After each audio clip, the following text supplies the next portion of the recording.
नमस्कार मित्रों, मेरे मन की बात के इस अंक में आपका स्वागत है।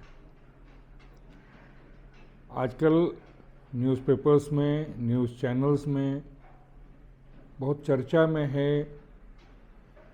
यूके का, यूनाइटेड किंगडम का ग्रूमिंग गैंग।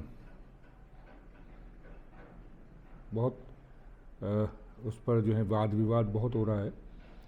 अभी जो ताज़ा शुरुआत उसकी हुई है वो एलन मस्क जो ट्विटर के मालिक हैं उनके ट्वीट्स की वजह से हुई है, जिसमें उन्होंने यूके की जो गवर्नमेंट है उसको कटघरे में खड़ा किया है। उस पर आरोप लगाए हैं कि वो इस ग्रूमिंग गैंग जो है उसकी कारगुजारियों पर पर्दा डाल रही है। ग्रूमिंग गैंग के बारे में बात करने से पहले मैं आपको एक वीडियो दिखाना चाहता हूँ। ये वीडियो है लॉर्ड पियर्सन का, जो सांसद हैं, ब्रिटिश संसद में एक भाषण दे रहे हैं। भाषण में उन्होंने 6 बातें कही हैं। And MI5 tells us that Islamist terrorism is now the UK's most significant threat. And yet, my lords, if we so much as try just to talk about Islam or Islamism, we are immediately accused of Islamophobia. My lords, I understand there is a popular conception that the word Islam means peace, whereas in fact it means submission to the will of Allah or the Muslim God. Because the Quran contains over 100 verses which encourage Muslims to kill or subdue non-Muslims. My lords, Islam's Sharia law is already running de facto in the United Kingdom. Birmingham and 9 other English local authorities will be majority Muslim by 2031. The radicals' plan is to wait until they can take us over through the power of the womb and the ballot box. Lord Pearson ने जो अपने भाषण में कहा है उसमें सबसे पहले उन्होंने कहा है कि इस्लामिक टेररिज्म जो है वो यूके का सबसे ख़तरनाक ख़तरा है। वो यूके के लिए सबसे बड़ा ख़तरा है, मोस्ट सिग्निफिकेंट थ्रेट। दूसरा उन्होंने कहा है कि अगर हम इसके बारे में चर्चा करते हैं, इस्लामिक टेररिज्म के बारे में, तो हमको तुरंत इस्लामोफोब बता दिया जाता है। हम पर रेशियल जो है वो उसका आरोप लगाया जाता है, नस्ल भेदी होने का आरोप लगाया जाता है। तीसरा उन्होंने इस्लाम की डेफिनेशन के बारे में कहा है कि हमको कहा जाता है कि इस्लाम जो है वो शांति का मजहब है, शांति का पंथ है, लेकिन ये है नहीं। क्योंकि जो चौथा पॉइंट उन्होंने कहा है कि कुरान में ही ऐसे 100 से ज़्यादा आयतें हैं जिनमें उनके फॉलोअर्स को, नॉन मुस्लिम्स को मारने के आदेश दिए गए हैं। फिर उसको उन्होंने जो है आगे बढ़ाया है, अपने समाज की तस्वीर दिखाई है कि यूके के बहुत बड़ा एरिया में इस्लाम का शरिया लॉ ऑलरेडी चल रहा है। बहुत सी ऐसी जगह हैं जहां ब्रिटेन का कानून नहीं चलता बल्कि शरिया लॉ चल रहा है। इसी बात को आगे बढ़ाते हुए लॉर्ड पियर्सन कहते हैं कि 2031 तक ब्रिटेन के 10 सबसे बड़ी आबादी वाले जो शहर हैं वो पूरी तरह से मुस्लिम मेजॉरिटी वाले हो जाएंगे। और अंत में उन्होंने कहा है कि इस्लाम के जो रेडिकल्स हैं, जो रेडिकल इस्लामिस्ट हैं, वो वेट कर रहे हैं कि अपनी जो जनसंख्या इतनी बढ़ा लें कि वो इस डेमोक्रेसी को हथियार बनाकर ब्रिटेन में अपनी मेजॉरिटी पालें और जो लोकल काउंसिल्स हैं, एडमिनिस्ट्रेशन है, गवर्नमेंट है, उसको चलाएं। तो ये था लॉर्ड पियर्सन का ऑब्जर्वेशन जो उन्होंने ब्रिटिश संसद में कहा। इस पर क्या प्रतिक्रिया हुई या क्या कानून चेता या वहाँ का समाज चेता? बिल्कुल नहीं। ये अभी जो एलन मस्क ने जो उठाया है, सवाल उठाया है, उसमें आप देखिए जो ग्रूमिंग गैंग की चर्चा हो रही है, बल्कि वो ग्रूमिंग गैंग नहीं है, बल्कि वो रेपिंग गैंग है, बलात्कारी गैंग है। इसके उजागर होने से पहले पता लगता है कि 1973 में ये पहली बार नोटिस किया गया था कि पाकिस्तानी मूल के जो ब्रिटिश हैं, जो पाकिस्तानी मुसलमान हैं, वो ब्रिटेन में जो वाइट्स हैं और जो नॉन मुस्लिम्स हैं, उसमें सिख भी हैं, उसमें हिंदू भी हैं, उनकी बच्चियों को बहलाते फुसलाते हैं, फिर उनको तैयार करते हैं यौन शोषण के लिए, और फिर उनको वेश्यावृत्ति में धकेलते हैं। और इन बच्चियों की उम्र जो है वो 11 से भी नीचे है, यानी कि छोटी छोटी बच्चियां जो हैं उनको फुसलाया जाता है, फिर उनको वेश्यावृत्ति में लाया जाता है, उन पर रेप किए जाते हैं, तरह तरह के अत्याचार किए जाते हैं। और ये जो अभी जो लॉर्ड पियर्सन की बातों से जो थोड़ा उसे बहुत आपने समझ लिया होगा कि आज का समाज वहाँ जो है वो इतना ज़्यादा लेफ्ट लिबरल थॉट्स में घुस गया है कि अभी वो इसको समझ नहीं रहा है। वो अगर कोई ये बात करे तो उसको इस्लामोफोब कह देते हैं या उसको रेशल नस्लवादी कह देते हैं, और उसकी वजह से, उस लेफ्ट लिबरल जो थिंकिंग की वजह से वहाँ की पुलिस भी कुछ नहीं करती है, बल्कि बहुत सारे ऐसे केसेस आए हैं जिसमें जो विक्टिम्स लड़कियां हैं और उनके माँ बाप हैं, उन्हीं के खिलाफ जो है पुलिस केस हुए हैं, बजाय उसके कि जो जिसने बलात्कार किए हैं, बलात्कारियों के खिलाफ कोई एक्शन लेने के, वो उसके बजाय वो इन लड़कियों को और उनकी लड़कियों के माँ बाप को परेशान करते हैं, उनके ऊपर जो है केसेस दायर करते हैं।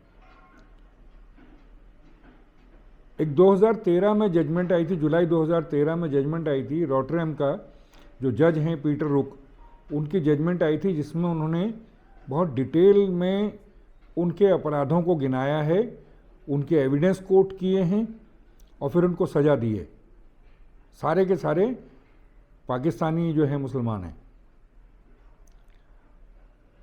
मैं दावा करता हूं कि कोई भी व्यक्ति, कोई भी भारतीय व्यक्ति जिसकी लड़की हो, वो उस जजमेंट को पढ़ नहीं पाएगा, उसको सशब्द नहीं कह पाएगा कुछ भी। इतने भयानक अत्याचार जो हैं उन्होंने लिस्ट किए हैं, उसके एविडेंस उन्होंने डिस्कस किए हैं उसमें, उस जजमेंट में। मैं उसका लिंक, उस जजमेंट का लिंक आपको डाल देता हूं डिस्क्रिप्शन में।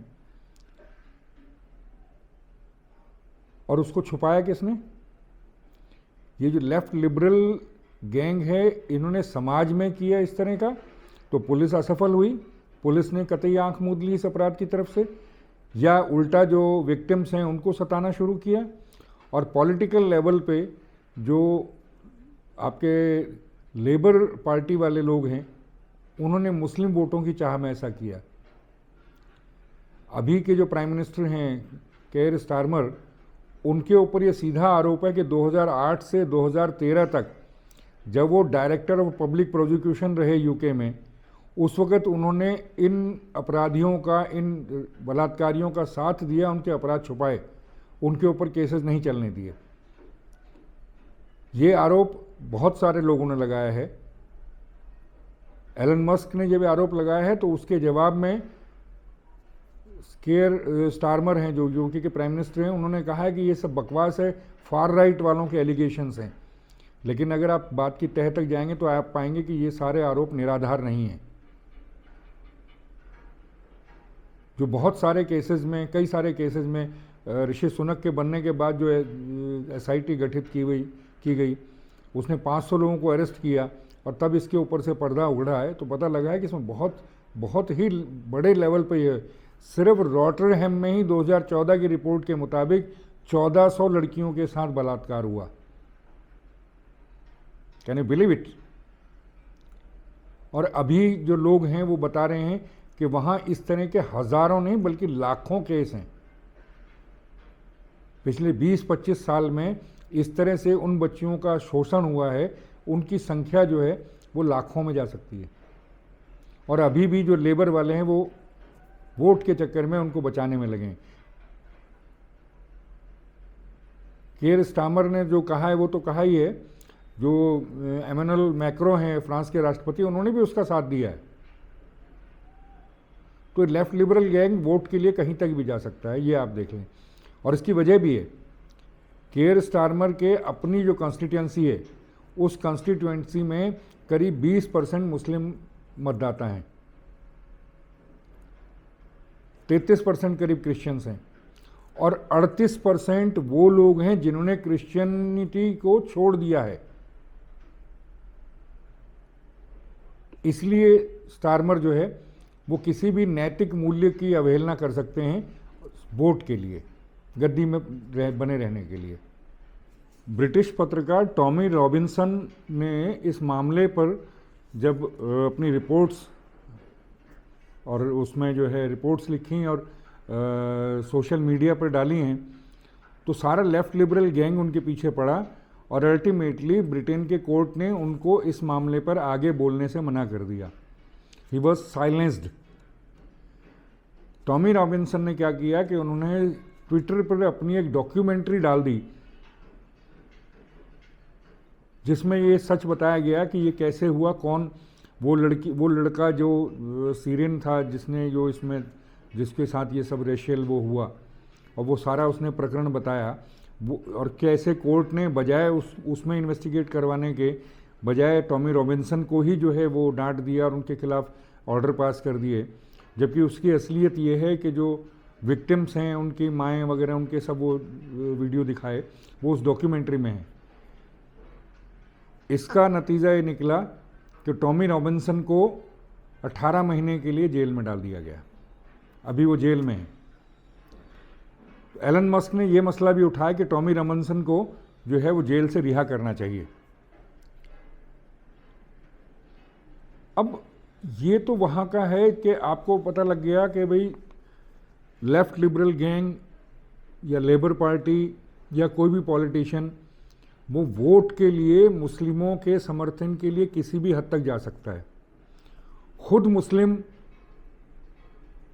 अपने किसी अपराध के लिए कभी जो है अपने लोगों को दोषी नहीं ठहराते। अगर वो अपराधी मुस्लिम है तो उसके समर्थन में मुस्लिम खड़े होंगे ही होंगे। कितनी सारी रिपोर्ट्स हैं जिसमें विक्टिम्स को उनके अपराधियों के घर वालों ने कोर्ट में ही जो है वो आंखें दिखाना शुरू किया और उनसे बदतमीजियाँ की हैं।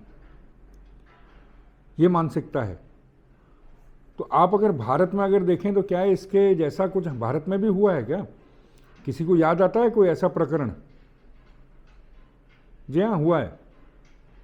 अजमेर में हुआ है, राजस्थान के अजमेर शहर में हुआ है, जिसकी दरगाह वहाँ है, एक सूफी संत कहते हैं जिसको। पहले तो सूफी जो है संत नहीं होता, संत सूफी नहीं होता, लेकिन हमारे यहाँ आज की डेट में सब वो सूफी संत कहते हैं उसको।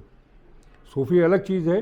सूफी जो इस्लाम का प्रचार करने वाला, येन केन प्रकारण सबका धर्म परिवर्तन करने वाला, वो सूफी हुआ, संत नहीं हुआ। संत हमारी परंपरा में, सनातनी परंपरा में, उनकी परंपरा में संत नहीं होता, और संत का धर्मांतरण से कोई मतलब नहीं होता, लेकिन सूफी का होता है। तो उसकी दरगाह के जो खादिम हैं, जो उन्हीं के वंशज हैं, चिश्ती, तो चिश्ती जो हैं उन्होंने उनके नेतृत्व में अजमेर में स्कूल की बच्चियों के साथ रेप किया गया, उनकी फ़ोटो बनाई गई, उनको जो है ब्लैकमेल किया गया। ये बहुत लंबा प्रकरण है, इसमें बहुत सैकड़ों लड़कियों का जीवन बर्बाद हुआ। और कांग्रेस गवर्नमेंट, एक तो मुस्लिम वोटों की चाह, और दूसरा क्योंकि वो जो इसमें शामिल लोग थे जिनके नाम के आगे चिश्ती है वो कांग्रेस के पदाधिकारी थे लोकल, इसलिए इसको सारा दबाए रखा। 92 में बाई चांस एक पत्रकार ने इसको उजागर किया, उसके पास ये इन्फॉर्मेशन आई, कुछ फ़ोटोज़ आई, उन्होंने फ़ोटो अखबार में छाप दी, जिसके बाद ये सारा प्रकरण बार बार उछला और काफ़ी लोगों में काफ़ी जो है वो आक्रोश पनपा।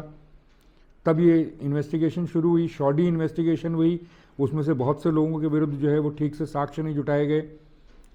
अल्टीमेटली जिन लोगों को जो है वो सज़ा हुई भी, तो वो 2004 में वो सज़ा काट के उनको भाई इतनी सज़ा काफ़ी है जितनी काट चुके हैं। ये शॉडी इन्वेस्टिगेशन था, और वो पत्रकार बेचारा जिसने वो किया, इन्वेस्टिगेट किया, जिसने मामला उजागर किया, उसकी हत्या करवा दी गई। इसमें ऐसा क्यों हुआ अजमेर वाले प्रकरण में? क्योंकि कांग्रेस को मुस्लिम वोट चाहिए थे। मुस्लिमों के तुष्टीकरण के लिए कांग्रेस किसी भी लेवल तक जा सकती थी। जैसे ब्रिटेन में लेबर पार्टी कर रही है, वही यहाँ कांग्रेस पार्टी कर रही है। लेकिन दोनों में जो कॉमन फैक्टर है वो ये है कि दोनों तरफ जो सर्वा इन पार्टियों के वो लेफ्ट लिबरल थॉट से प्रभावित हैं, वो लेफ्ट लिबरल्स ही हैं, वोक हैं। ब्रिटेन में तो आज इस पर हल्ला हो रहा है आज काफ़ी, क्योंकि एलन मस्क जिसको ट्वीट करता है दुनिया का सबसे अमीर आदमी, और ट्रंप का आजकल खास, उसको करेगा तो उस पर चर्चा होगी ही, उस पर विवाद पनपेगा ही, उसमें चर्चा होगी तो उसमें कई नए तथ्य निकल के आ रहे हैं, रोज़ निकल के आ रहे हैं, बहुत सारे टीवी प्रोग्राम्स हो गए हैं, विक्टिम्स को जो है कांटेक्ट किया जा रहा है, नए केसेस पता लग रहे हैं। लेकिन भारत में 2023 में एक फिल्मकार ने अजमेर 92 करके एक फिल्म बनाई थी, जिसके विरुद्ध इतने सारे लोग पीछे पड़े उसको रुकवाने के लिए। अभी अगर आपने नाम सुना, सरवर चिश्ती जो हैं वो अजमेर दरगाह के खादिमों में से प्रमुख हैं, उन्होंने जो अजमेर की जो विक्टिम्स लड़कियां थी उन्हीं के चरित्र पर सवाल उठा दिया। बाद में उन्होंने कहा कि नहीं, मेरे शब्दों को तोड़ मरोड़ कर किया गया, लेकिन अगर आप वो वीडियो देखें आसानी से अवेलेबल हैं पब्लिक डोमेन में, टाइम्स नाउ के जो है वो उसमें अभी भी अवेलेबल है, वो उनकी जो स्टेटमेंट है जिसमें वो लड़कियों को ही दोषी ठहरा रहे हैं। तो वो बाद में उन्होंने बैक ट्रैक जरूर किया है, पार्शियल किया है वो भी, लेकिन उन्होंने कभी अपने उसके लिए क्षमा नहीं मांगी है, वो क्षमाशील हैं ही नहीं उस मामले पर। तो ये हाल है पॉलिटिशियंस का। तो पॉलिटिशियन चाहे यहाँ का हो या चाहे इंग्लैंड का हो, कहीं का भी हो पॉलिटिशियन, अल्टीमेटली वोट के लिए वो किसी भी अनैतिक कार्य को करने में नहीं हिचकिचाता। तो अब देखते हैं इसमें और क्या क्या होता है आगे इस प्रकरण में। तो आज के अंक में इतना ही, अगले अंक में फिर आपसे मुलाकात होगी। नमस्कार।